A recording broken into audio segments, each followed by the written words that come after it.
Human knowledge is continuously evolving, together with new terms and concepts, and this has an impact on all areas of knowledge. This phenomenon makes it fundamental for translators and interpreters to keep constantly updated on terminology and specific technical concepts. This updating not only improves the quality of work, but also increases its efficiency. As Helmut Riediger points out in his book, What is Terminology and How to Make a Glossary, terminology plays a crucial role in translation, especially nowadays where the demand for accurate translations is ever increasing. In order to do this, the creation of terminology glossaries is essential. A glossary in particular is a collection of terms with definition and their respective translations, and Riediger proposes a detailed structure, which includes additional fields such as domain, source, definition, and context. The terminology can thus not only reduce translation time, but also improve quality, avoid errors, and facilitate intercultural communication. Combining this technical aspect guarantees complete and accurate glossaries, which every interpreter will have to study precisely before each work assignment. In the second part of this paper, I decided to create a practical example of a bilingual Arabic-Italian glossary on the Israeli-Palestinian conflict, containing 120 technical terms designed for an interpreter with this kind of language combination. I chose this topic because, in addition to being an extremely sensitive subject requiring great terminological precision, it is unfortunately still a current issue due to the ongoing conflict.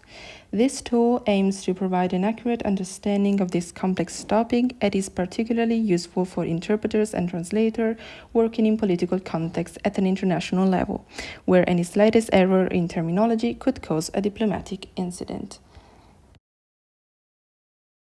Another topic closely related to both terminology and the ongoing Israeli-Palestinian conflict is peace journalism, a concept introduced by Johan Galtung.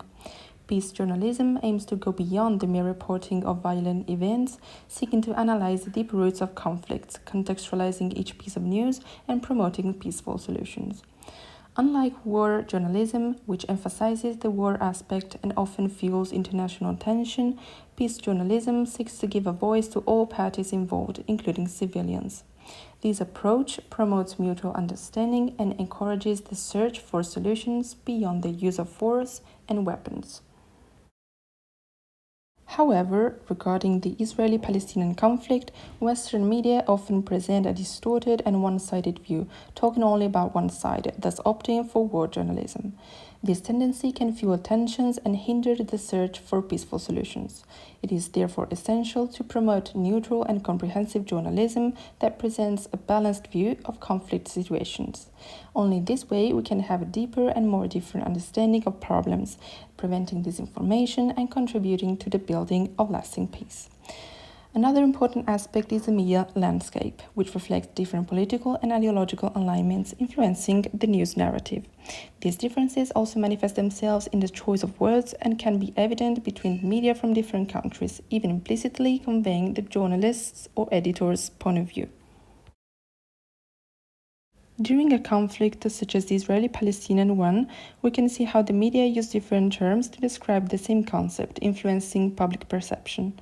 This phenomenon is evident between the Arab and the Italian media regarding this conflict, and after researching and analyzing articles and headlines from Al Jazeera regarding the Arabic media and Rai News 24 regarding the Italian media, it was possible to notice significant linguistic discrepancies.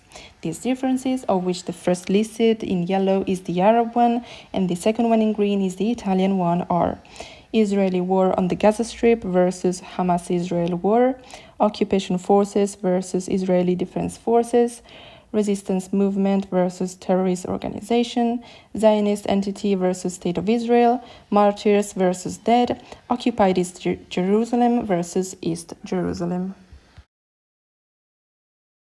Such differences can influence audiences even unintentionally, and therefore it is crucial for journalists and interpreters to be aware of the potential impact of their language choices.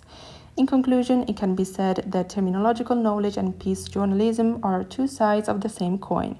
Both aim to build effective and sensitive communication between different linguistic and cultural communities, reducing conflict and promoting peace.